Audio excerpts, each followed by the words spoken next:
Square Pie Guys is a Detroit-style pizza concept in San Francisco.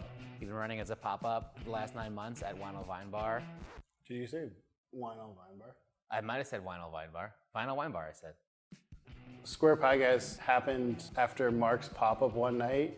We went to the page to get drinks and just kind of talked about what we wanted to do and the level of, I guess, enjoyment we wanted our guests to have. I think Marc's had an idea for a restaurant for a long time. My whole career has been in restaurants essentially, and I've always known that I wanted to start something. It just took someone else's kind of like original idea to get us off the ground. But yeah, we've like every Thursday, Friday since September, we've been at Vinyl. Boom, what's up everyone? Welcome to Simulation. I'm your host, Alan Sakian. Very excited to be talking about the Square Pie Guys Modern Pizza. We have Marc Schechter and Danny Stoller joining us on the show. Hi guys. What's up, Alan? Thanks for having me. Thanks for coming on, really appreciate it. I'm so pumped for this episode. It's so great that Mario introduced us to you and walked us over to your restaurant that's just a block away from here on Mission and 7th in beautiful downtown SF.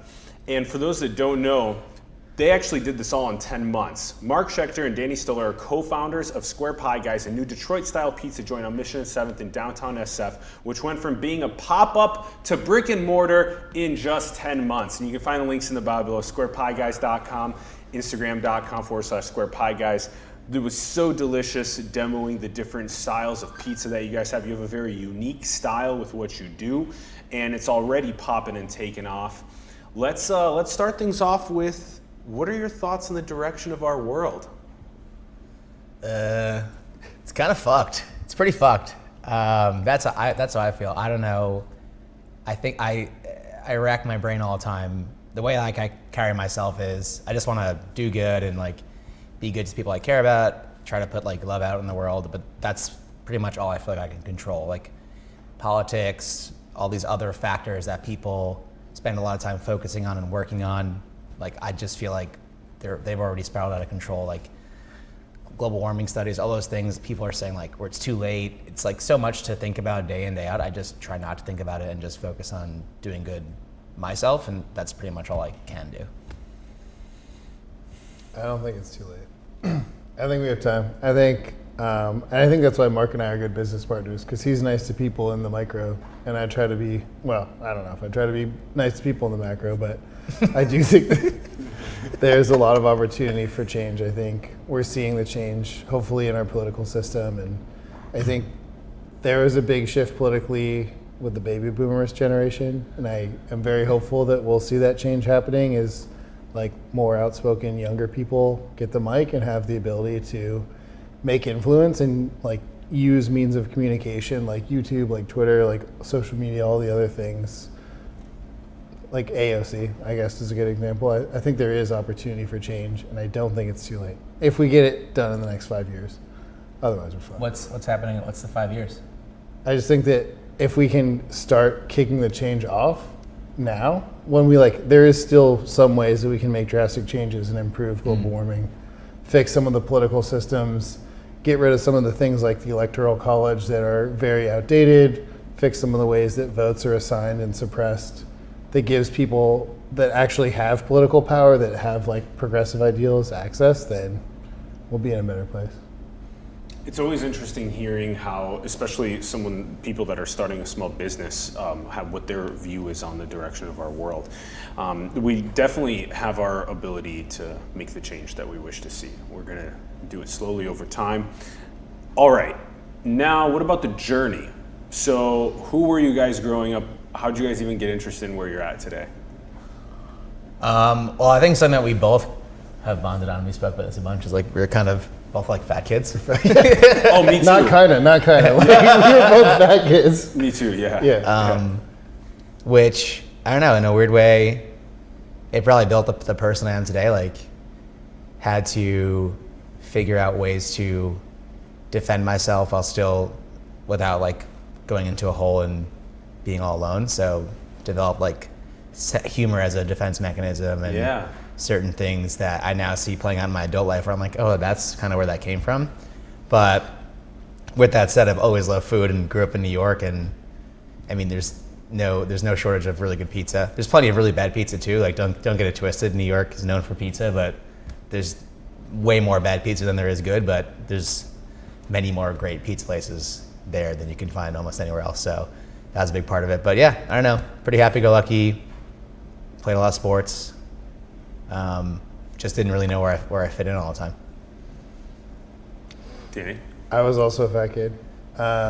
It's funny because I asked you before this started about like a book that I'm trying to read right now, and then I was talking to my girlfriend about it, and I think one thing I'm working on right now, I don't know if I'm successfully working on it or if it's perceptible, but I really like being right, and I really like being smart at things. And I'm kind of like, because I've been in and out of therapy my whole life, and we don't have a lot of time for self-work right now, but like stripping it away, I think it comes down to when I was younger, I wasn't cool. People didn't think I was funny or like sexy, but I could always be smart. And so that was my well, if I have nothing else, I can be smarter than them. Then like I think that's what I'm struggling with now is like you can still be smart and be wrong. But I think you were also kind of asking like how we got to starting a pizza restaurant. Yeah, let's do that. So we both grew up in Jewish families. Mark's from the East Coast. My parents are from the East Coast. Food's a big part of, I think, everyone's culture, but like Jews, if you're sad, you eat. If you're happy, you eat. If you're full, you eat. If you're hungry, you eat. Pretty much. If it's a holiday, you eat. If it's not, like there's a lot of food in the Jewish culture.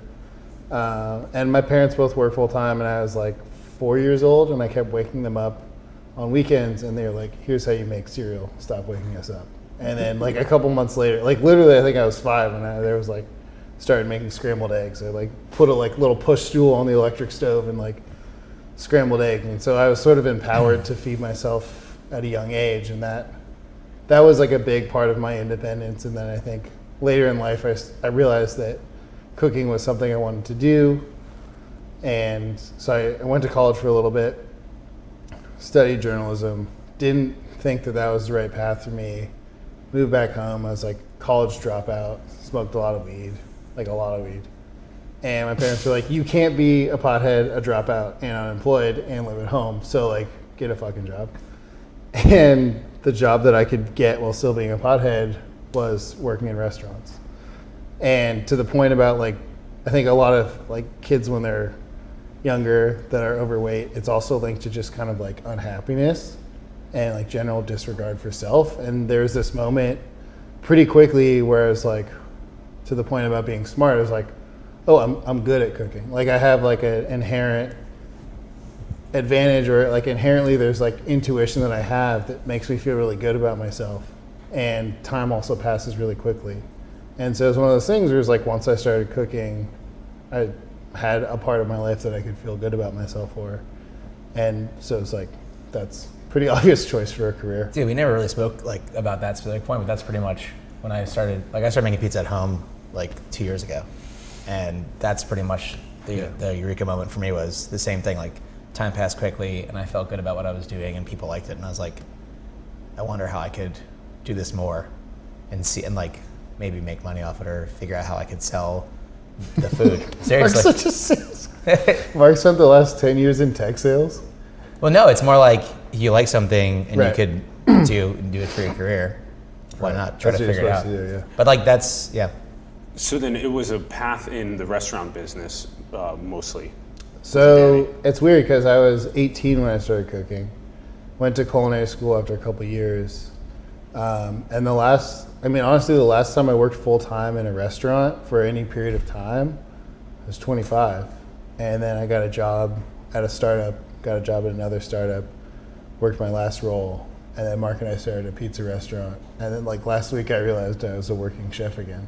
You're working chef again. Yeah. And then with Mark, then it was tech sales the last 10 years. And then Yeah, last I 2 mean, years since I was in like pizza. 23, so Yeah. 7 years. But no, I mean, well, one thing, Danny's last job worked with one of my really good friends. I'm lucky, I don't know, some twist of fate that I have a lot of the same friends that I grew up with from my hometown, like my tight-knit circle. A lot of them are out here working. So people I've known my whole life. And one of those people was Danny's old coworker. So that's how we met. We met 2 years ago. We actually met while I was still interviewing for that job. Right. Mark was like, I think Just just kicking off the pizza thing. Cool. Like literally, our old marketing manager at that job, she was breathless. She was like, he's in tech sales, but his passion is pizza. It was like such a San Francisco thing. Yeah. But then like we had the same sense of humor. We worked a couple events together, and we were like we could make the same type of jokes. Yeah. How did you figure out when you're making pizza what the thing was that would separate you from other people? Me? Yeah. It's weird. It's always been weird to me because like I don't have a culinary background, and I didn't spend a ton of years like making bread at home before I moved into pizza. I just kind of, there's something about me where like, not everything, like plenty of things I've been like standoffish and weird and like afraid to try, but there are certain things where I'm just like, fuck it, like if I fail, I don't really care.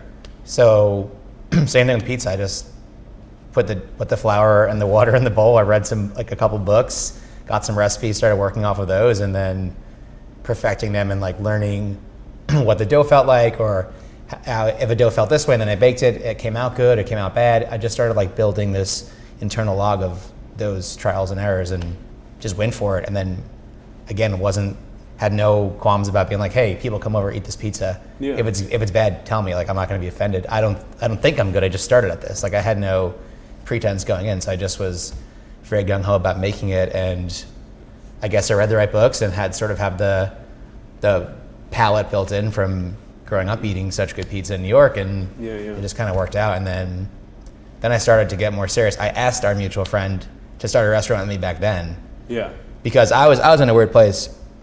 I moved out here with a girl. We were engaged, and then it went really south, like really quick, unexpectedly, and it put me in this sort of existential crisis of like, what am I going to do? Like, I knew I didn't enjoy doing software sales. It was pretty. Actually, I was listening to a podcast this morning. It's called Pizza City USA. It's by a pretty famous like food writer who like loves pizza, runs food tours in Chicago. He was interviewing a guy named Anthony Falco, who's this big name in the pizza world. And basically he's like, when you're selling pizza, you're in like the happy business. Like nobody buys insurance from you and says like, thank you so much, this insurance is making me so happy, you know? So it's a very similar thing with like software sales. Like no one was like, wow, like I'm so thrilled to buy this small business marketing software. Like you saved my life, thank you so much, you know? So you didn't get anything. You were basically just like, you had to kind of be like Johnny on the spot or have the right timing to make a deal, and you made the deal, and people were still like they were annoyed at you. They were just like, fine, I'll buy it. You gave me a good price. There was nothing came of it that was like fulfilling for the self. So then pizza really became, and like, I don't know, I'm a people person. I really jive off that, like giving you something, watching you eat it, and like you tell me, and either which way, like if you tell me you don't like it, cool, like at least we had an interaction, we could like bond and have a human connection versus just like being this ambiguous person on the other end of the phone trying to get you to buy something. So it kind of felt pretty logical when it happened at once, but it all played out. Yeah, I think like so Mark and I have played a lot with like division of responsibilities. Like I like talking to the guests. I really love getting to know them. But I think like what gets me out of bed in the morning is all of the processes that go into the behind the scenes work of that. Like I love building systems and building business and like coming up with so many ways. questions about that. And right before we get there, let's do how then 10 months ago did you guys go, okay, we're gonna come up with our own unique brand, our own unique pizzas. It wasn't that simple. So going back a bit, how we came up with the style. Mark's like, so listen, when I was 12, I kissed a girl. No. But so I did that. I made pizza at home, asked our friend to start a restaurant with me. He basically told me that I was crazy, which in hindsight, I realized I was. I was like, oh, let's start a restaurant. Like, you know what you're doing. I kind of have a good product, maybe, who knows? Like 10 people over like 3 dinner parties have said it's really good. Like, also, keep in mind, like this guy, like me, has theoretically spent his whole career learning his own style and his own food, so he could open his own restaurant. Right. Which I would love to see, hopefully one day for him, but also like I was just naive and like very excited. And he was like, you're crazy. And he like very casually was like, go see if you could even work in a restaurant. And like I said, I'd just broken up with this girl. I had like nothing else to do in my life, a lot of more free time than I expected I would be having. And so I did. I like went out and just applied to jobs on Craigslist. And the first one I landed was some place in Orinda. which was like a shithole. And the cook, I guess the kitchen manager at the time, that night that he was training me, he like carried this huge tray of pasta. They poured it out of the boiling water into this pan, and he dropped it on the floor and like picked it up and put it back in the pan. Ooh. And then he ate it, and I was like, oh, that's gross. And then the owner after their shift was like, you work pretty hard, we want you to work here. And I was like, I'll get back to you. And then I never got back to them because I was like, that is disgusting. Jesus. But I know, right? But I was lucky. I landed a job at Pizza Hacker in the Mission, and then from there, like, kind of was working in some really good kitchens, and then started doing Feastly pop-ups, and basically just like kept gaining confidence on like this like staircase, kind of like just up and up and up, and did my own pop-up in March of last year at Vinyl Wine Bar. Yep. And then entered Danny. So then I was working at an innovation agency that does consulting work with big food brands, and I was on a project that was actually more of like an incubator project, so a very well-funded pizza project where I was the person who was essentially overhauling all of their recipes and working hand in hand with our strategists to kind of create a brand that could scale relatively quickly in the pizza world. So I was sort of deep into like what it meant to start a restaurant in the pizza world, and like what it meant to like sort of create recipes and all those things. And so Mark and I started driving on that. Mark did an event. I like introduced him to be part of this networking group I was part of. He did an event with them, and he's like, hey, you roped me into this, now you got to come help me cook. You know, he was very nice, but he asked me to help him work this event. And well, it's funny because I was like, we have other mutual friends at this point in time who had helped me events, and I paid them obviously because I'm getting money to do it. Right. And I was like, I'll pay you. And Danny was like, I'm not a chef for hire anymore. And I was like, the event, okay. Yeah, that event was for free. But then like you were like, can I pay you to do others? Yeah. Yeah, and I was like, no, but I want to start a business with you. Right. Oh, that's cool. I think this was we've had twice now at my house like a 4th of July barbecue. And Mark was like, yo, dude, Detroit style pizza, fast casual, don't steal the idea. Like that, that was his like business idea. Yeah. And then like I think a couple weeks later we started talking about, like I thought it was like, I have a restaurant background. I think I could probably bring some good value to the partnership. And I thought it was a solid idea. And I was like, I've been ready to work for myself for the past 4 years. And I just haven't known what the right thing was to start with. Timing right there, Yeah. boom. And then so, all right, so then when you guys are putting this is like the summer of last year, 2018 summer. Yeah. Okay, so then what is it like there's so many people that are watching from around the world that have interest in food, that have interest in entrepreneurship. Yeah. What is it like to go from this fast casual Detroit style pizza like in your head, and you're practicing, right? So you have practice built up, which is huge as well. Yeah. Practice. Right. But also then you're like, now how does this actually become a brick and mortar? How does that process happen? I mean, well, going to the very beginning, I go back to what I was just saying before. Like it's one thing to like make a product or have an idea and create it in a bubble. Like you have to get it in front of people. Yeah. You have to do it. Yeah, you have to do it. Like we just, like we literally, like we just fucking did it. Yeah. Like we created an LLC, and Mark like LegalZoom, it's not that expensive. You just go, it's like, it's all there for you. I was like, I guess a lot of these things, I was like, I didn't think I could do them. But then as you start to research them, and I think that's a big difference in us. Like you're like, it's the information's out there, I'm gonna do it. Right. I'm like, I can't do that. And then I like learn again through the trial and error, okay, you could do that. Like it's not that hard, or it's not that crazy. It's not that unbelievable. It's like everything's risk. Like staying at a job's a risk. Like after you guys get an LLC filed, then do you guys need to do something like identify a location? Do you need to get a permit? Mark had a pop-up because Pizza Hacker started at Vinyl Wine Bar. So Vinyl Wine Bar. Vinyl has like unintentionally or intentionally launched a couple pizza restaurants in San Francisco. So Pizza Hacker, he didn't launch with Vinyl. He would like go around in the Mission with this jerry-rigged oven that he built out of like a Weber grill. He like welded steel together with it was a foam heat dome that he made. Wasn't there? He did some. Yeah, he made he calls it the Frankenweber. He made a wacky oven, went around the Mission. He's got a cool story too. But then from there he went to Vinyl Wine Bar. A guy named Casey, who has a place in the Mission Bay, had a food truck for a while before the food truck was at Vinyl. So Vinyl was this like known quantity to have this like countertop, basically bread or pizza oven. And when I was working at Pizza Hacker, I wasn't quick enough to work on their busy nights. They would send me to run the pop-up, which was slow. But that's how I got introduced to the owner of that place and the crew and the owner of Pizza Hacker. And basically fast forward a year, because that was like summer of 2017. A year on from that, or a little less than a year on last spring, Pizza Hacker left. And I knew it because I had worked there, so I reached out and we got the venue. So I mean, there's a lot of throughout this whole path, there's a lot of really good timing. Yeah, for sure. Great timing, synchronicities, these types of things, Right. and even all the way to your fiance. Or that breakup. Okay, so but then now once you're doing all of the this is complicated. You have to do you file a LLC. You have to find this location. You have to get the right permitting. You have to design a menu. You have to figure out where you're sourcing ingredients from. It has to be a really good location that is going to get you foot traffic. You have to design your website and your social accounts. I mean, this is big stuff. You have to do the systems design side of things. So the thing is, to the point about, we talked about rapid prototyping before, we figured out what we needed to have, what shit we had to have together before we started and what we could figure out after. And it was enduring, and it was just that simple. Mark had an Instagram account called Square Pie Guy. We needed a name.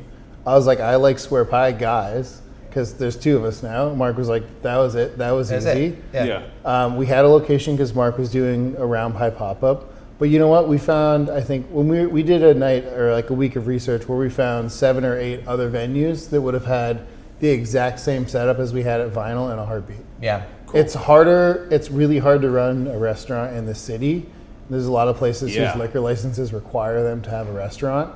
And so anything they can do to outsource it, those owners are happy to do it. Yeah. So I would say no one should ever have a problem in the city trying to find a restaurant. Whether or not it'll have the right foot traffic or the right buzz. Right. People are going to come there. Yeah. That's another conversation. Yeah, Vinyl happened to be DeVis. On DeVis, right. It's the hottest place. It's really blown up now. Yeah. But it was, But I had my original Instagram, it still exists, Pizza Man 420, which is a long, silly story. It's just a joke. And that kind of blew up. And then all my friends, when I was post pictures of square pizzas, when I was making Detroit style, someone hired me to do a wedding that I did Detroit style for. I had another pop up through a company called Feastly I did Detroit style for, because I was always this has to be the next thing, because all the pizzerias in the city essentially do the same style of really nice individual sized pies. Neapolitan. Right, and a deck oven.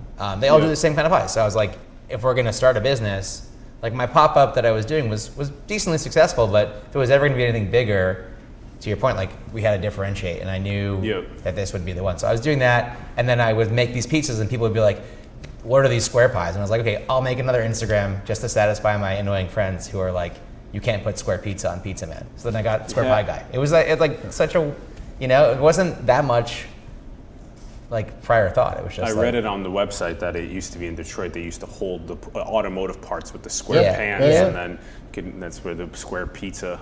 It all goes back to Sicily. Yeah, really. So there's a big Sicilian population in Detroit. They sell these pans. Interesting. Yeah. Whoa. Yeah. Interesting. Yeah. Okay, and then all right. So now let's get into what take us more closer towards launch date and all this type of stuff. Yeah. So we were planning. We opened an LLC. We did a pizza tour of the East Bay on bikes. We did some chatting about what a restaurant would be. And then Mark made dough on a Tuesday, and I showed up on a Thursday with another buddy of ours and cooked pizza because he was going to Italy for a wedding. And then we did that, and I think we sold 18 pies one night and 20 or something. It wasn't a lot, but it was close to, I think, what some of the best nights Mark had done as a round pie pop-up. And some of that was likely carryover from people who were just catching on to his pop-up. And then the next week I was out of town, so Mark ran it without me. I was in Seattle, and it was an even bigger night. And then I came back, and I think the first night together was the end of September. We sold out. We didn't have enough pants to keep up with demand. And we just I don't know, Instagram is a platform that's kind of designed for. What is Instagram? Yeah. What is that?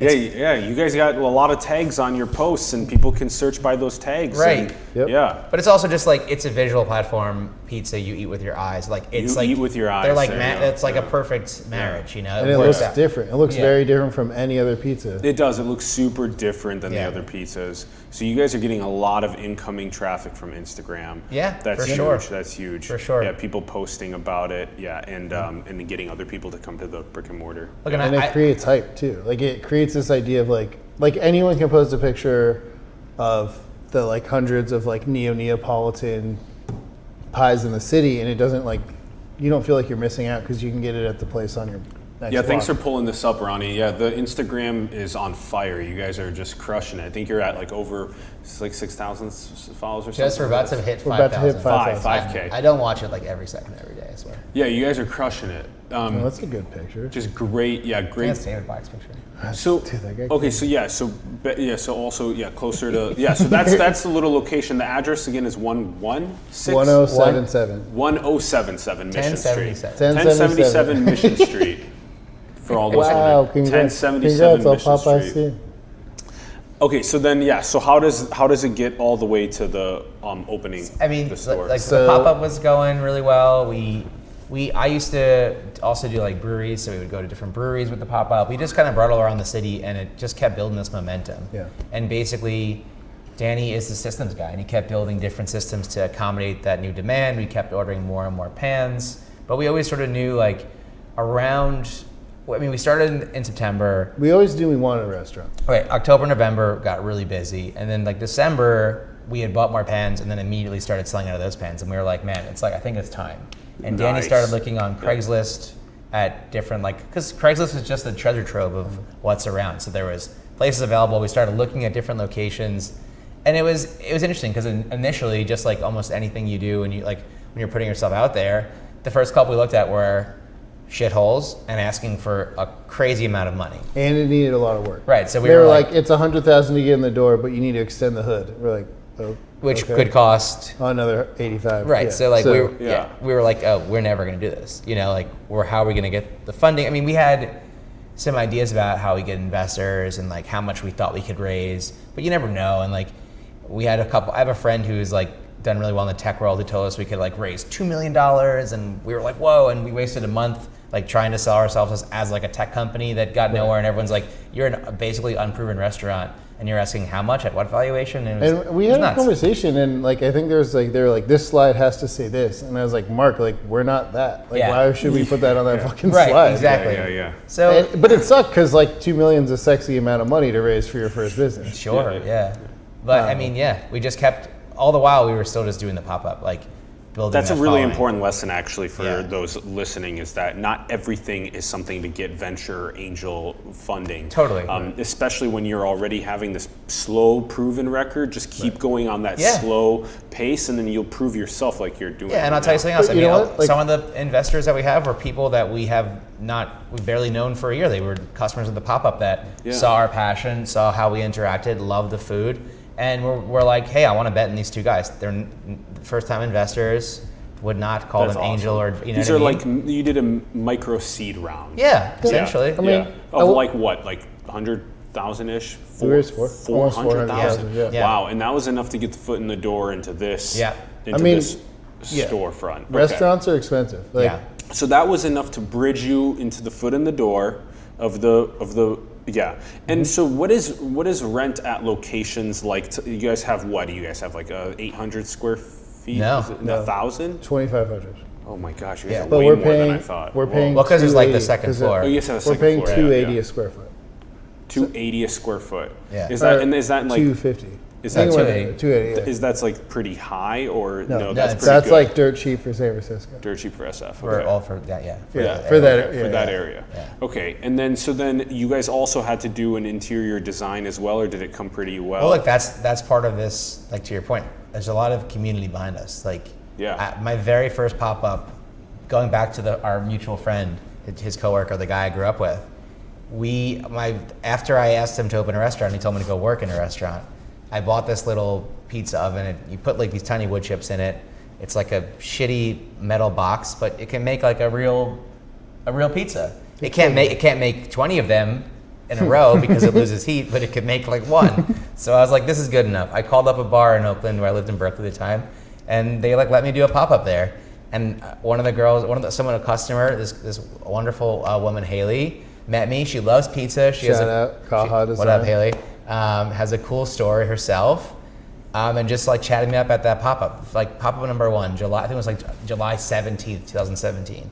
Fast forward to now, we've been friends. She's come, seen Square Pie Guys. She staged with us a couple. Yeah, she worked like with for us. a shift for free. And she's an architect, has a design firm, hadn't done a restaurant. Asked if we could like work out a deal where they did our design and like on trade for some pizza and some money, and like there you go. Awesome. So like the synchronicities. Yeah, and she hooked us up with a builder she worked with who could do fast work. Like we were literally like they were like gonna cut wood and we're like measuring. Like it was, it was not how I like to work. You had to get a massive pizza oven though. We had to get an oven. Yeah, and that's an expensive. It was cost. expensive. Those are like what, 50K? It was half that. It's 25. 25. Yeah, it was. Okay. If we got a bigger oven, it could have gone up to 35 total for all three. Wow. Okay. And we financed it. Yeah. It's a big chunk of change every month to come out of the bank account, but it's a bigger chunk of change to take out of your business. Yeah. Right. And cash flow is hardest in the first couple months of a restaurant. So now how is that happening then? So you guys get all these pieces together for the inside. How do you know where you're going to be sourcing your food from for the pizzas, and how do you have designed a menu that is adequate enough? How did you figure out how much a pie costs to compensate for the cost of it, plus also give you guys enough money to actually grow as a business? I mean, art and science, right? Yeah. Like I think a lot of it was like, some of it was obvious, like even little things like an oil pickup service. Like we inherited a fryer when we took over the space, and I wanted the oil to go away, but we didn't have an oil pickup service. So I set up an oil service, and then we were like, shit, we got to clean this fryer. Do we need towels? Like, let's get a towel. And it was like, then it was bigger things. Like we kind of worked backwards, right? Like we took over a space that was operational. If we had, in the window of time between when we signed the lease and when the prior owner took all of his equipment out, we could have literally gotten permitted to be open with different equipment than we were planning to open with. Just like basically kind of like pulled the wool over the eyes of the city and had a restaurant that was like a turnkey restaurant. Yeah. Where the fire department would give us a check off, the health department would give us a check off before we ever did anything else, before we even took possession of the building. But we wanted to do it right, and so then it was like a work backward list of like, we need a health department permit to open. That's like the last permit. We need the fire check off to get the health permit. Yeah. We need the oven to be installed. To test our recipes and our menu thoughts. Yeah. But like, just to be fair, I don't know if you're not giving yourself credit on purpose. Like you have a pretty deep background in doing exactly. I mean, I project managed the open. Yeah. To some, I mean, we open. Yeah. We're open now. We're open. No, but Danny wrote like this incredible menu brief. I mean, we had theories. I mean, like again, going back to Instagram, you see that what's the rest of the country is doing in terms of the type of food that you want to sell. So, like this place does that place does this. Could we do chicken cutlet, like kind of like the place I grew up with at home? Could we do a burger like this? But it's like, and you take it and you riff on it, just like any like art. You take, this guy has this kind of rap. What about with this beat and this artist? Like you just kind of make those things in your mind and you try it and you put them out in the world. And if they're good, but then it's like the commercialization, right? So like IDEO is a huge name in the Bay Area. Yeah. They have like an innovation pipeline. I think I've worked for 3 companies now that use something similar. And so we started with a hypothesis. We figured out a way to like partially. How might we? Yeah, how might we? Don't say that. Yeah. I'm on an NDA. No, I'm just kidding. Right, like how might we? And then we did kind of some rapid prototyping of the products. We brought in ingredients. Like we ordered a lot of food from our vendors. Some of them we already had in place from the pop-up. From the pop-up, right. Other ones we knew. And who are the sources local for food? So the restaurant world, there's like the mom and pop restaurants who buy from like Cash and Carry, Restaurant Depot, and maybe a local corner store. There's like the huge like vertically integrated like hotels have negotiated buying agreements with like Cisco, Food Services of America. Yep. And then there's like the chef-driven restaurants that use a mixture of vendors. So we're 2 doors over from Birdsong, and they buy from all 3 major produce vendors in the city. They buy from Buy Right Food Service, which is like kind of like paper goods, not the same as Buy Right, the grocery store. Same company though. No, Oh, really? they're completely distinct. Interesting. Not even at all related? Not at all related. What? Buy Right is like a term that was used, like there's a Buy Right Liquors in like Ocean Beach that is not related to them either. It was just a term that was popular in the Bay Area. So you have to get a source for everything from the actual packaging all the way to the actual dough and Yeah. Did you just laugh at packaging? Yeah. Square Pie Guys, we're not 12. No, I was just laughing because we got these from China like 13 weeks ago. We before our lease before our lease was finalized, I signed a contract saying that we would buy $8,000 worth of these boxes. Yeah. And we kicked off a design sprint. Yeah. Holy crap. Yeah. Yeah, that's crazy. And then, But it was fucking cool. It was like, we were like, we're going to open June 15th. And they were like, pizza boxes will be here June 27th. We're like, I guess we're going to open June 27th. Yeah, they came all the way from China on a barge. Yeah. It's crazy, yeah. So to your point about sourcing, the one thing that I love about the restaurant industry is there's someone whose job it is to sell you something at the right price for you and for them. Yeah. So like with this pizza box, like we buy from a paper distributor, and they also sell us like gloves and garbage bags, and Got it. like they sell like 170 count cases of tampons because restaurants need tampons because guests are people using the bathroom. And so the sales rep was like, what's going to be your usage? What can you agree to pay for? Yep. What's it need to look like? And then he shops it around to every vendor he has. Interesting. And then he was like, he came back and he's like, overseas is going to be the best price. It's going to take 3 months to get here. Damn. And they're not gonna fix it if you don't like how they do it. Right. And thankfully, Danny has a good friend who's an awesome designer. We gave her the logo. We told her what we wanted. She put it together, and they're fucking cool. They're fucking really awesome cool. boxes. Yeah. They're really cool. Yeah. That was awesome. Yeah. Okay. So now we talk about the actual pieces themselves, because this is how you source the ingredients. This is how you get the actual box. So this is a single serving pizza for one or maybe 2 people to share this. How many total? People, you could eat it yourself. I This think is a 6 slice. Yeah. How many? It's a 4 slice. We cut it into 6 for you because guys. we're sharing with our friends. Okay, so normally it comes in. Normally this box comes in 4 slice. Yes. Okay, got it. Okay, and then now. Look at the bacon grease through Yeah, it is. Oh, so this is bacon and Just like a cheese pie with bacon. cheese pie with bacon. Yeah.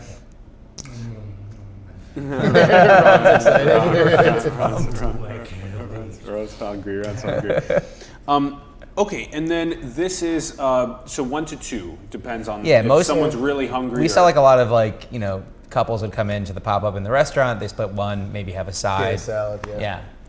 And then the cost Yeah. for a single pie like this. We start at 16 for a cheese or a build your own. Cheese or build your own. Yeah. With a couple ingredients. Like Build your own the included price is like 1 topping. one It goes up topping. from there. Okay. Yeah. And then each additional topping is another $1 or something. Yeah. Yeah. And I think our top pie is at 23 right now. Yeah. Because seasonal pizza, local ingredients. 22. A lot Okay. of labor on it as well. Yeah. So Yeah. we include labor in our pricing model because it's the Bay Area. Yeah. And this is one of your more simple pies, which is just a single ingredient on a cheese pie. Yeah. But it's still very interesting that the crust is the most unique crust I think I've ever had, which is that you sprinkle cheddar around the outside of the pan. Yeah, well, it's like the pan itself is kind of like sort of the depth of the walls of that box in a way, if you could visualize that. And the dough sits down in the middle of it, and instead of like topping it and leaving an edge like a round pie where the crust is going to rise, you cover that with cheese. And as that dough rises in the oven, it pushes out onto the hot wall and essentially like fries the cheese in that wall. Yep. And the fat splits out of the cheese, rolls down to the bottom of the pan. Yeah, And the dough then gets that crispier. crispier. Yeah. So it's like crispy, Very light, unique, crunchy. yeah. It's like all those things it's like every style of pizza in one bite, kind of. Yep. To me, that's how I feel. And about so it. again, this is one of the more just cheese pie with bacon. There's okay. Let's see what else you guys brought. Yeah. It's like Christmas. It's Christmas. Unless you have celiac. So this is our top seller. This is Top kind seller's of pep. Yeah, and I think this probably is the one that likely helps us the most on Instagram. Maybe in competition with the ones we do like really cool sauce drizzles We on. do a lot of drizzles. Yeah. We do a lot of drizzles. I mean, a lot of the stuff we do is intentional for Instagram, Yeah, for the we want photos. I think the nice thing about this pie is like you can make them all look really fucking cool. Yeah. You have a lot more control, I think. But like I grew up and most places had like flat greasy pepperoni, and every now and then I would go to a place that had this like delicious cupping pepperoni, which is like a pepperoni with a natural casing, and as it heats it curls up and like traps all the grease in there. Yeah, and it's super good. It's also like really visually stunning too, and you get these like essentially pepperoni cups. Pepperoni cups, which Instagram loves. Instagram The internet, loves to show them. like so much of modern food. I mean, the Detroit style pizza too is a facet of the internet. Like Yeah. in Detroit, it's not Detroit style pizza. It's just square pizza or pizza. Just pizza, yeah. And so like that in and of itself, I think, is a big part of Yeah. like why we're here today. Yeah. This is probably like this pie's been on our menu since the beginning. The stalwart, yeah. But it's like our California. In a way, I guess it is. Because it's not really California, but it's like the idea of broccoli on a pizza is Broccoli kind on of pizza. like, With broccoli. what is it? Is it Italian sausage? Is the other Italian part? sausage, roast. We used to roast the broccoli. Now we marinate it, and it roasts on Okay. its own in our oven because our oven's a little different. And Chili what's the- flake, garlic ricotta cream, and then it gets finished with spicy Garlic honey. ricotta Yeah. cream. Yeah. Yeah. So like Wow. again, this is another thing where I'm like, I don't know if pizzerias don't do it here or what, but some places I worked at do like cream with a bunch of different cheeses in the cream, and they'll spread that in the pie, and that'll be their white sauce. It's like Alfredo sauce. Yeah. Like yeah. But it's And just let's- yeah. And let's do the last puppy too, and then we'll take a taste too. This is one that's not really on our menu, but I just kind of made it for you guys. So it's vodka sauce Ooh. with chorizo. With chorizo. I think Yeah. I tried this one when we Yeah, came yeah. over. Yeah. Vodka sauce. So these are the unique combinations that we're talking about. Yeah. You guys are basically running combinatorics all over your pizza. Sure. We talk about that a lot. Talk about that a lot. Like, how can you be the most unique pizza? Yeah, period. All right. That was a joke because I don't think I knew that was a word. Yeah, me neither. Yeah. Combinatorics is a freaking cool word. Yeah, now Mark's gonna be pissed because I'm never gonna stop saying it. Here you go. Great. Combinator. Pizza time. Pizza time. Do you guys eat every single day? Do you guys eat Ronnie? Pizza. We're actively trying to Eat try less to eat pizza. less pizza. But it's hard because we're also like trying to test our recipes and figure things out. You're super welcome. Ron's excited. Ron's very excited. This is today's day. Yeah, You want a there you do you want a crust piece? Here. No, I have another flavor. Which? Oh, you want another? Oh, yeah. Well, yeah. I mean, Yeah. Yeah. Take a bite Okay. at a time. Yeah. Of course. Yeah, the Cali style. Yep, that one. And another one from the other one. Yeah. Share her up. Nom, Nom. Chorizo and Take vodka's one pretty too. good. Yeah. And then let's throw.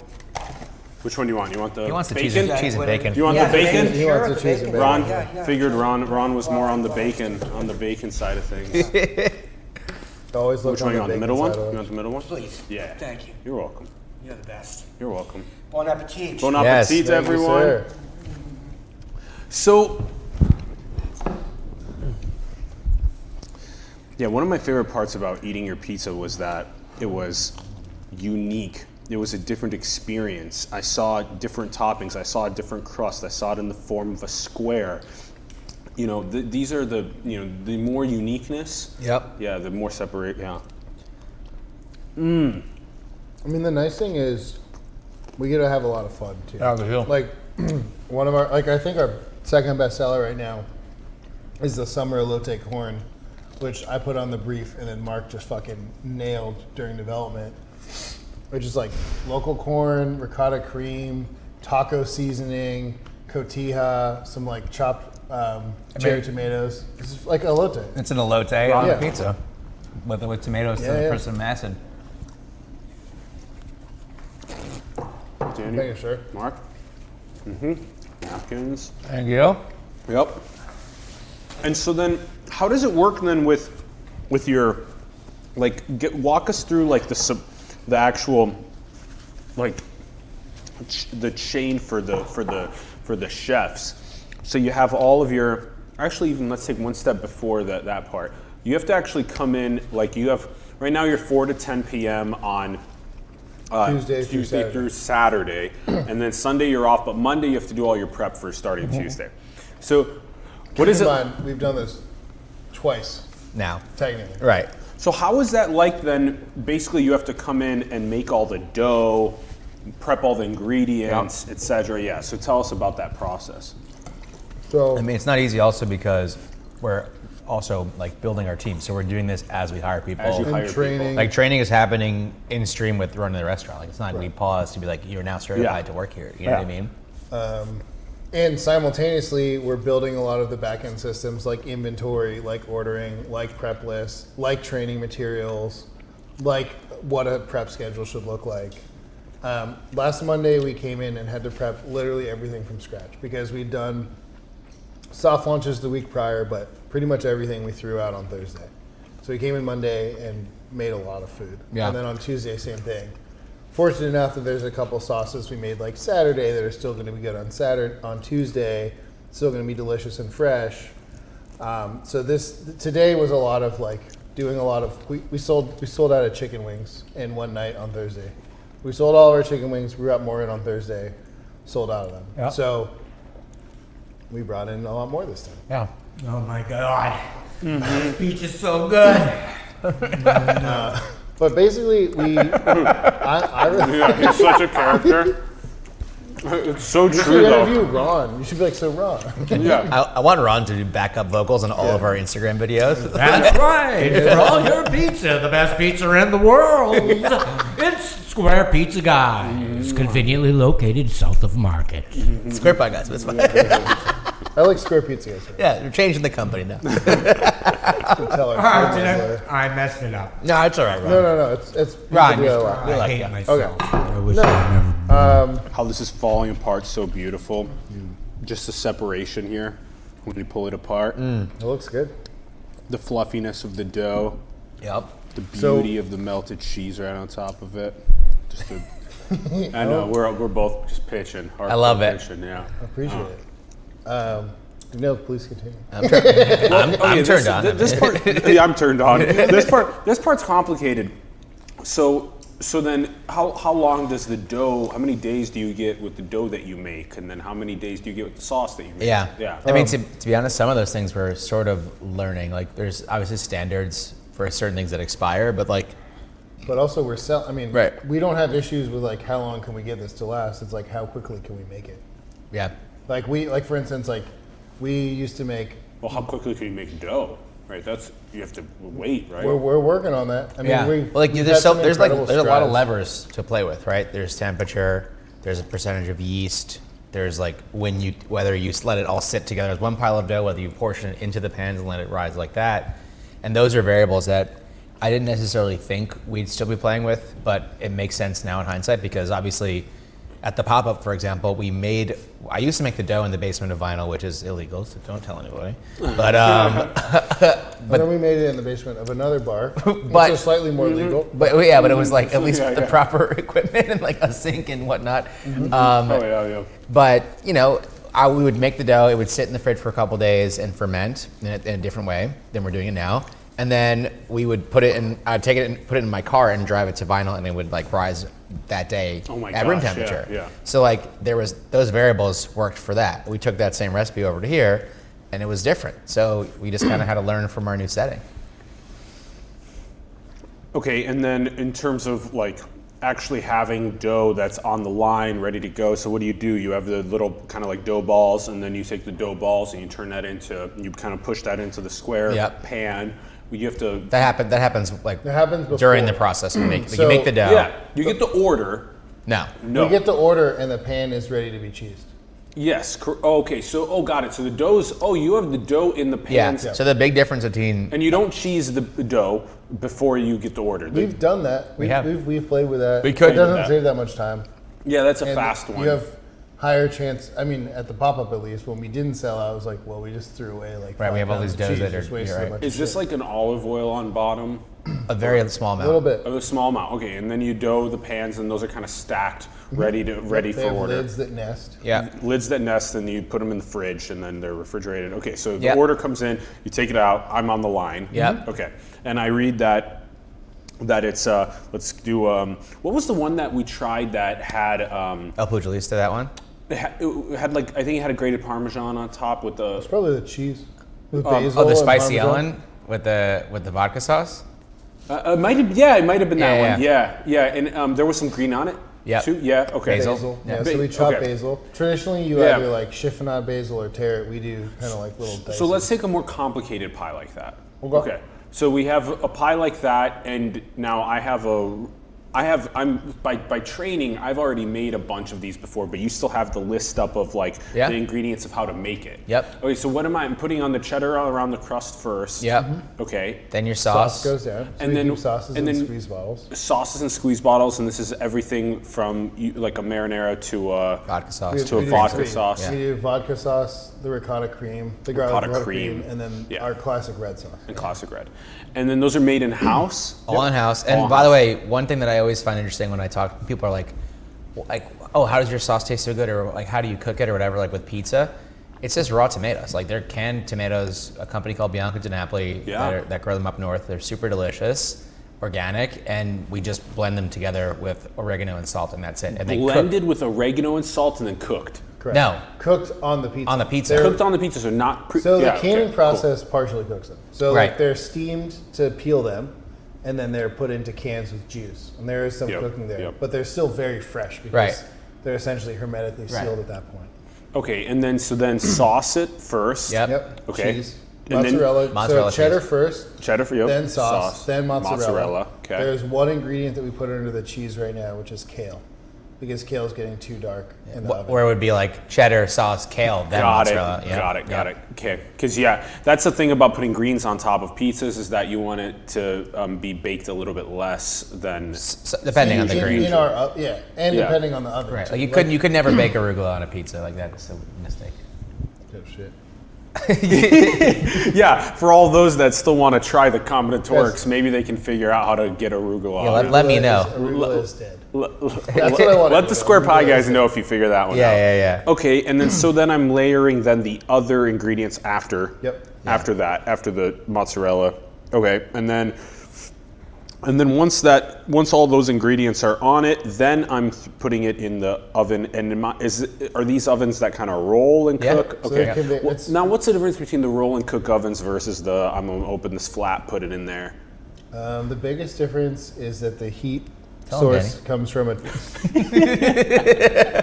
It really comes down to like in the open the door oven, which is a deck oven, heat transfers from a really hot piece of metal or stone to the pan or to the crust. Right.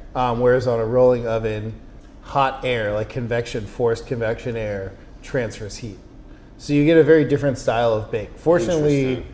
for Detroit style pizza, which is only baked in a pan, the differential in pizza properties is not as large as, for instance, like you couldn't make a Pizza Hacker style pizza in a conveyor belt oven. No, you That can't. pizza project that I did when Mark and I first started working on this, we were trying to figure out how to make New York style or how to make like thin crust Neapolitan style pizza in a conveyor belt. And that can't happen. You can't make Neapolitan style pizza. in I would never conveyor say belt. you can't, but it's very hard. We It's got way close. harder. We got Okay. close because Yeah. there are some pretty incredible pans that were designed to achieve that. Interesting. But it actually turned out that the issue there was that company was building a style of pizza that required a different level of skill than would be needed to make the type of dough that could perform that Right. way in that oven. So it's not impossible, but for that business, it wasn't the right fit. And these are, I mean, you're cooking these fast. These Yeah, pies are cooking. for the style. How fast are we cooking a pie? 9.5 minutes. Yeah. 9.5 minutes. For the style. For the For the style.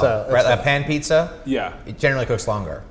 Yeah. Like the pizza he saw, Pizza Hacker, these places, that's in there for like 2-3 minutes tops. 2-3 minutes. Yeah, because they're very thin around. crust. Right. Yeah. So, yeah. And that Okay. deck is just transferring massive amounts of heat to what's essentially like a liquid. Right. Dough is like a liquid. It's like water and flour. And so the second Yes, it hits yes. that, it starts A foam. cooking. You're getting people their pizzas in under 15 minutes. Yeah. Okay. Oh, yeah. Yep. Yeah, exactly. And that's why it's, fast casual style. So then, what's the oven set at? Like 450 Fahrenheit? Is it not that 550. hot? 550. So it is hot because it's cooking fast. Yeah. And then is it then? Are there covers on the sides, or like is the line getting a little bit of heat? You're definitely getting a little bit. You're getting some heat. Yeah. I mean, we're sweating while we're cooking. So we have an exhaust hood. It's required by law. It has an air recirc, so it pulls hot air up the hood, and then it's theoretically pulling cool air from outside, pushing it down to displace the air that's coming out. Interesting. So it's pulling hot air, pushing cold air in, helping you guys out. Okay. Yeah. Pulling hot air and like grease and fumes and stuff. And like grease and fumes. Yeah. Okay. Okay. So then when the now this is I guess this is a question that it isn't. We talked about this a little bit before, but it doesn't make. It's hard to know this. Is there ever a time where you got to pull the pizza out and then add an ingredient onto it that only needs to cook for 2 or 3 minutes instead of the whole 9? We didn't do that. Yeah, we intentionally. It's because that adds complication. It's harder. Yeah. So like one of the reasons we chose this style of pizza is because you can still achieve this like awesome product that has a lot of like this is like took a lot of work, which of course it does, but it's like some places where they crack an egg on it or you spin it 100 times, like those things. What? Might do the egg for brunch. Yeah, but let's that's say an interesting one. But those things like require a lot of expertise and skill, and that's the thing. Like before, when we were talking about the dough processing, you're like, okay, you take it out and you push it out in the pan, then you put it in the oven. Like, no, like all these places where they're stretching pizza, someone has to know how to stretch pizza. Which sure, thousands of people work in pizzerias every year, and they learn how, but it's a skill. It's a skill that needs to be done right. And that's right, yeah. And there's a steep learning curve. Yeah. Our pizza has a lower learning curve at almost every level of the production. Right. Yeah. Hey guys, Carlo, who's watching, wants to know if there's anything specific about your square pizza that's different from the other square pieces in the Bay Area. Yeah. Yeah. Ours is better. Specifics. It's hard to know what other people are doing, but ours, the dough itself, the formula is like really high hydration, like a high percentage of water to flour, which allows it to be that airy, sort of like fluffy. Closer to focaccia. Yeah. Closer to focaccia style. Dough. You can tell when we're ripping that apart, that slice, that you can tell it has closer of a focaccia profile to it. Yeah. I think higher hydration dough theoretically digests a little bit better because the gluten's better broken down.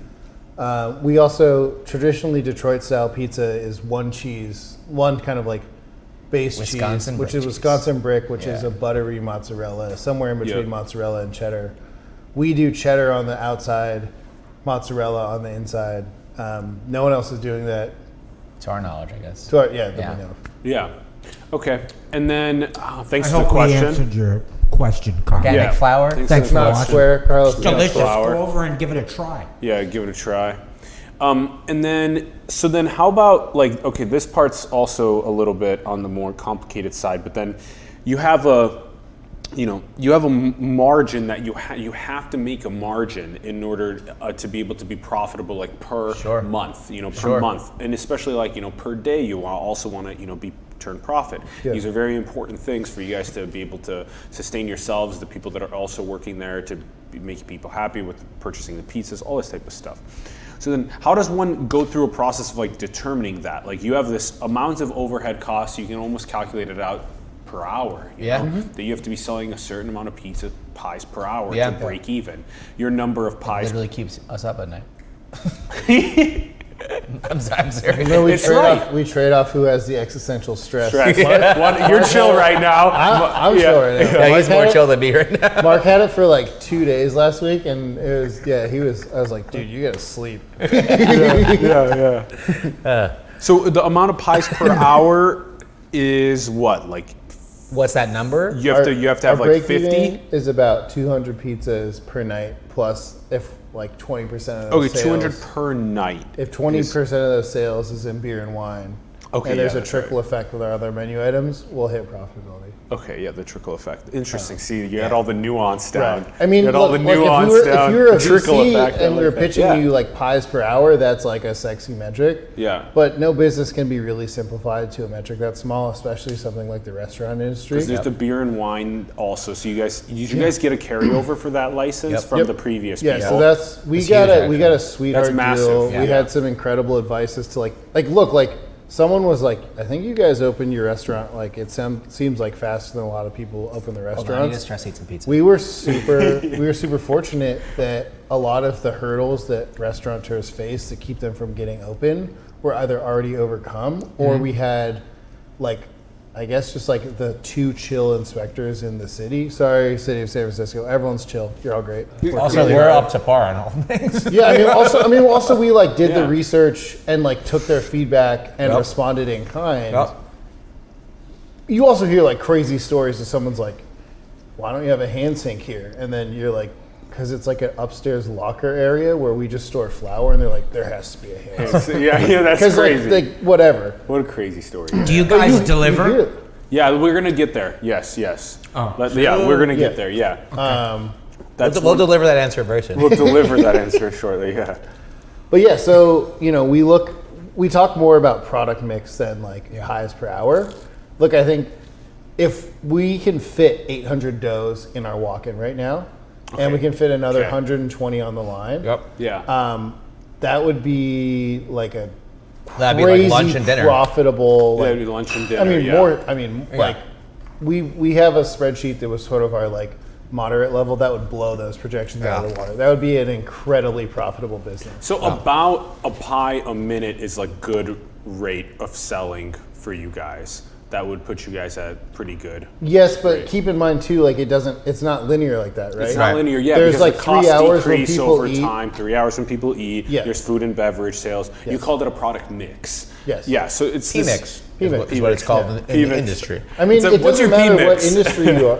P-mix is P-mix. literally just that. It's like a great point. what you sell, what percentage of sales Is each what. is what, and then it's like a cross matrix of how much it costs you produce that item, how much the overhead is for that item, how hard it is for your business to produce that Right. item or keep it in stock, right? You can actually have specific items that cost you money that aren't even that profitable, that are like an ingredient on a pizza or something. Sure. But versus other do. items, that are Yeah. that are Some more are- profitable. right. Yeah. It's See, not it's a like- P-mix. It's crazy. Yeah. To figure that out.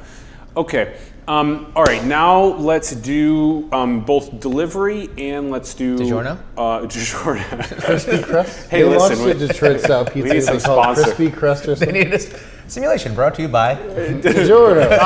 Not yet. No sponsor. Y'all Only should- reach out to seriously simulationseries@gmail.com if you want that. If you want that plug. Y'all should look up the ad for the crispy crust DiGiorno's because they like throw it on the table. Oh, with what's his the guy from SNL? Oh, anyway. Okay, so teach What's us. that? This is another huge complicated part of the food business is figuring out if you're going to deliver or not, if you're going to deliver through a third party, or if you're going to deliver yourselves, how you're going to handle the back end of processing that with drivers. So okay, I'll kind of talk about opinions versus facts. I feel like just because like some people. It's like a segment in a talk show. Like, Opinions versus facts. Marc Schechter with opinions versus facts. Opinions. You should put both socks on. Like what? Facts. Your Facts feet if smell. you don't want. Hi, I'm Will Arnett, and No, like, it is a good question. It's a big debate. I mean, I think in this, specifically in a city like San Francisco or any like big metro area where there's high-rise buildings and people come home from work and sit down and turn on Netflix, you're missing out in a big way if you're not going to do delivery, or you don't have a plan to, or don't have the ops to make that work. That's a big deal. That's part of why we got this box designed for ourselves. And because if it goes to someone's house, and let's say you go to your friend's house and you see this awesome box, what's that pizza? It's recognizable. It ties back to the brand. Like those things are all thought out. And I also think that competition leads to better pricing. So there's all these different competitors in that space. We just kind of waited to find the right company that would negotiate with us on the rates. Like there's a big discussion in the restaurant industry about third-party delivery and how they're like hurting restaurants and not helping them. And it's just kind of like Groupon 10 years ago. Everyone loved Groupon for a minute. And then Groupon like blew companies out of the water because they weren't ready to handle the ops that kind of deal would give somebody, right? So now these businesses, Uber Eats and Postmates, et cetera, they're like, we're going to bring you this much revenue and this and that. And it's like, cool. We can turn them all on, but what's the associated cost? And we're lucky enough to have networked and met people who could introduce us to the right people within those companies, and we're able to work out a pretty good deal with one of the providers, and we'll be doing it starting in August. But we so couldn't. not handling it yourselves, No. not doing delivery. So- That's a big deal for a company or a restaurant to try and do delivery themselves versus use one of them. Okay. There's two types of restaurants that historically handle their own delivery: pizza, Yep. and Chinese food. Yep. Interesting. And nowadays, if you're launching a pizza restaurant, you could do your own delivery. There's plenty of like POS systems that are set up to help you with that, blah blah. But our core competency is not logistics. Our Right. core competency is creating an incredible experience and building a really good brand and making really good fucking food, and like getting it to other people is someone else's job. Yeah. And Got we think that people are willing. We've seen in the marketplace that people are willing to pay somewhat of a premium to have someone else handle that. Yep. So it'd be like a $3 or something, or $5 for delivery. At for, our pop-up, people Yeah. were paying $8 to DoorDash. DoorDash put our without our involvement. Right. DoorDash and we realized that like I'm a price conscious dude. This is San Francisco. Like I feel like everything I knew about pricing, we're still learning a lot. Well, what's not interesting side note is that people come in and say like the pizza's expensive, which I mean I get it. Like there's bargain pizza, there's all sorts of everything within the spectrum of foods you can buy. There's a whole range on every level, of course. But it's yeah, nice the if people your are willing staff to pay doesn't for convenience. have to commute from Stockton. Yeah. Yeah. Okay, and then what about and just a quick also thing, DoorDash today was under a little bit of. Oh yeah, what happened? Well, they're just still under a little bit of a magnifying lens. People are looking at the way that they're processing tips and paying. All of those drivers. services are.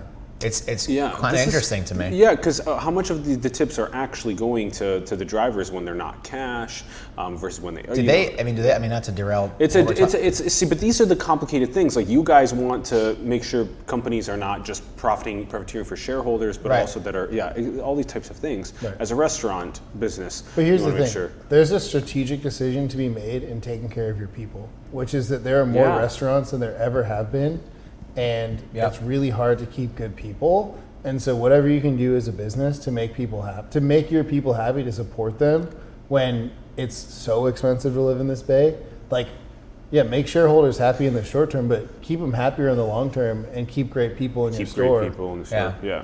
And then what about corporate corporate events? Yeah. Yep. Oh yeah. I mean, we should have done this before we did our round of investment because we could have just played this video. No, I'm just kidding. Tell me about your P-Mix. Yeah. What are your pies per hour? Yeah, we have a great location. Like we're right by so many 2 huge blocks from offices. Twitter, there's, Airbnb. There's startups. Totally. I mean, also like a couple of our investors work at these companies. They're friends of ours. My girlfriend works at right. WeWork, yeah. They want to bring us in for their own personal reasons. So I mean, I've heard someone came in last week saying like we were blowing up on their Slack channel. Yeah, that's So, like, great. You know, like, it's huge. Yeah, it is huge. Those things are real. I mean, we have to, again, like, forget the number that Danny threw out, 200 a day. Like, that's a great number. Of course, we want to hit it. Yeah. But we have to do more than that to do what we really need to do. And Restaurants are best when they're so busy they're busting at the seams. Yeah. That's when restaurants are the most effective. It's when people like working at them the most, when Yeah. they take care of people the most. You're like in this hyper flow state of working at the Absolutely. restaurant. Yeah, people are coming in and enjoying it. You don't sharing have the food messages. waste. Like no you can food order. waste. Yeah, Right. That's and, a huge one. Yeah. And also, like I think it's you have to set up your operation to work for that. Yeah. So we've never said, "Oh, that'll be hard, that'll be impossible," but we should do it anyways. Like we've been very careful. To your point about like pulling stuff out of the oven, putting stuff in. The only variation from our operations in that pizza oven is that our monkey bread, which is a dessert, has brown sugar on it. And if it goes through the whole cycle, it burns. So we open a little window on our oven and slide it in the side. But that is like, that's like the biggest variation we'll do. And we've talked about, especially if we get to a second store with a bigger oven, maybe converting one oven to a different temperature setting. Something like that, yeah. But that's not where we're at now. No. Yeah, totes. Okay, so then fulfilling corporate orders is also on the. I think the stages for us are launch delivery, Yep. then launch lunch. Well, actually, we're going to open our upstairs. We have an upstairs area that we haven't opened yet, which we're going to announce a really cool event to do. Open that up, launch delivery pretty soon after that. and then lunch in-house, Yep, and then lunch lunch. out the door for Lunch catering. in-house and lunch then, catering. Then 7 days a week. Boom, and 7 days a week. I mean- Man, yeah, and then you guys have to sleep, you know? You know, Yeah. This is the thing, you gotta train people that, how do you give people what they need for their own health and happiness and well-being financially and all this type of stuff so that you we, guys... we struggle with it. I mean, like Yeah. this Also, is like, our we both took huge pay cuts for this yeah, job. Yeah. Yeah. But this is our baby, so It's it's, a our little, baby. Yeah, little yeah. different. Yeah. But I mean, Ron and I think make no money. Every Well, month is just soon, over and over again. Yeah. DiGiorno. Speaking of which, if you guys need maybe part-time help, I got some background in the food service and pizza making industry. Ron, do not test me because I will. Yeah, I Ron, will. I will be back tomorrow. I will be with back application tomorrow to for you pull you fill up. out. We, Ron, I'm anyone who's serious. come by for a job who lives close, we're like, okay, we're going to hire you. You're We're like, gonna give you a if you job. don't Like, show up, it's Two fine. Seriously, blocks Dan. away. Yeah. Yo, people nearby, if you guys want, work at Square Pie Guys. Yeah. You know me. Pick me. So, but Get in the line we're- behind Ron. We're trying to build a culture right now. Yeah. We're trying to there's excitement right now in our team because we're a week old. Yep. We're getting some good press. We're gonna get busy over. I hope, really fucking hope, but Yeah. I think we are. It looks like we're gonna get busy over the next couple months, and they're gonna be part of that growth. That's gonna be really exciting. Yeah. for them. Yes. And then I think the hardest thing is we already have to start looking at how we can bring in some management help. And we knew Yeah. that. We knew we were going to start with a GM. Like A GM I'm the is where you need to default, start, yeah. I guess, semi-chef to cuisine executive chef. Then like Mark really kind of oversees the pizza side of the world. But like we knew that we were going to have bring in someone to oversee production in the morning Yep. because we can't be in both places. No. And No way. like service where our guests are there needs a lot of I mean, today's focus. an interesting example. Like, yeah, we forgot that we were like, oh, we're going to do this podcast at 4:30, and then you text us, and we're like, oh crap, and then we had to like close everything up, get all of our prep done, and like sprint. And every day since we've opened, it's just been one huge sprint. We've had 3 of our pre-shift meetings after 4 p.m. Well, Right. guests are like wait, like my People are waiting girlfriend was outside. like just making sure guests didn't steal her cash register Yeah. one day. She had to ring in a to-go order. Yeah. Like she took a Whoa. phone order. And Yeah. but like that's, I mean, Bursting at the seams, like you said. some of that is like the staffing. Like we hired, like we were fortunate to find people that we were able to hire and felt like the right fit. Yep. Some of those people have been less Yeah. than appropriate. We've had or- at least 3 people that accepted a job and then didn't show up the next day. It's like, One guy kept saying he was like, I'm coming tomorrow. We're like, Right. all right, okay. I won't say his name, but he kept saying he's going to come the next day. yeah. I And just then thought it the was final like- day, he said, I'm 15 minutes away. He said, I'm 15 minutes away. Never came. But it's fun. Like at This least is we, hard stuff. But we knew that. So We like, knew that. Manage- it doesn't we knew make it easier, but at least we knew it, and like we share the load, and we know what we can each individually handle. So like, there's that. But I have experience managing kitchens while having a heavy admin load. Yeah. So like I'll sit at the counter and train a prep cook in Spanish while I do admin work. yeah, That's crazy. yeah, it is crazy. It's fucked up. Damn. Yeah. I'm Yeah, like, that's- buen trabajo, and then I like send it. Yeah. Buen trabajo. Yeah. I You'll love take that. it? That's Yeah. crazy. That's a lot of hats. Guys, this has been epic talking about all of the different aspects of Square Pie Guys. 2 quick questions on the way out that we like asking our guests. Sure. Are we in a simulation? Sometimes it doesn't feel real. Sometimes it really feels like to Mark's point about synchronicity and your point about it, like so many little individual things. Like since I was like 25 when I started to want to get out of restaurants have led me to this point. Like there were so many little coincidences or like nuances that had to happen for this to happen. Where I'm like, but I just thought that was like a thing I wanted to do. And now Yeah. here I am. Yeah. Now here we are. I don't know if this answers your question, but when you were picking the pizza apart and talking about the crumb structure, and like, I had weird like deja vu. I feel like I've envisioned that moment before. Whoa, yeah. It was very Yeah. strange. It was like I was less the bread, more of like the way the broccoli was hanging off the Yeah. pizza. I was like, I feel like have I done this, or like, I don't know. I kind of don't really care. Like I feel like I don't care. Like if it is Sure. great, Well, my it's like consciousness fun. is still the same thing. Like. If I die, I don't think I'm gonna like be able to look back and be like, oh shit, it wasn't what I thought it was. I'm just gonna be dead. That's my belief system. So, fuck it. If it is, it is. Like, but we're here doing We're still this. going to keep leveling up and being our best. Yeah, we're doing characters. this right now, so- Totally. And last question is, what do you guys think is the most beautiful thing in the world? Oh shit. Laughter. Like brevity, just making like life. I mean, life. You heard my view on the world in the beginning. Life is kind of fucked up and weird, and we all go through shit and have trauma and pain and whatever. And I think the universal solve is like laughter and empathy, and those two things are like kind of all we got at the end of the day. I love that. All right. I think a lake at the top of the Sierra Nevada at the end of a hike. I hike a lot. Right. Yeah. Did hike a lot before I started a pizza restaurant. I used to hike a lot. But like a 7-mile hike up, and Yeah. you like crest it, and there's still cold water in your water bottle, and there's just like a lake or something like that. Yeah.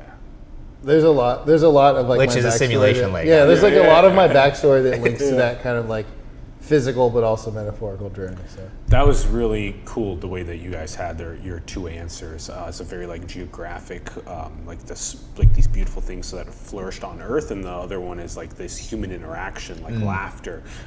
Yeah, these types of things. I love that.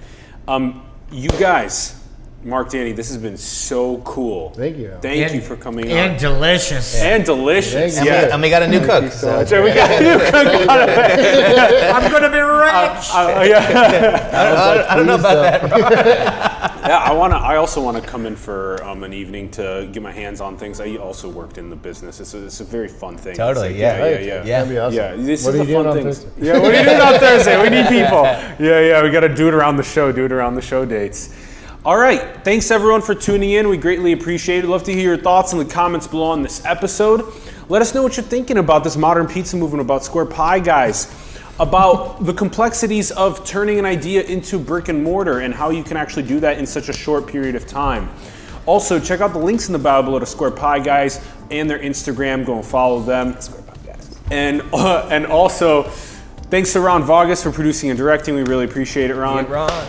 And support the artist entrepreneurs, the spiritual leaders, the organizations around the world that you believe in. Support them, help them grow. Support Simulation. Our links are below. Support us. PayPal, Patreon, cryptocurrency. All those links are below. Design cool merch and get paid. And go and build the future, everyone. Manifest your dreams into the world. We love you very much. Thank you for tuning in, and we will see you soon. Peace.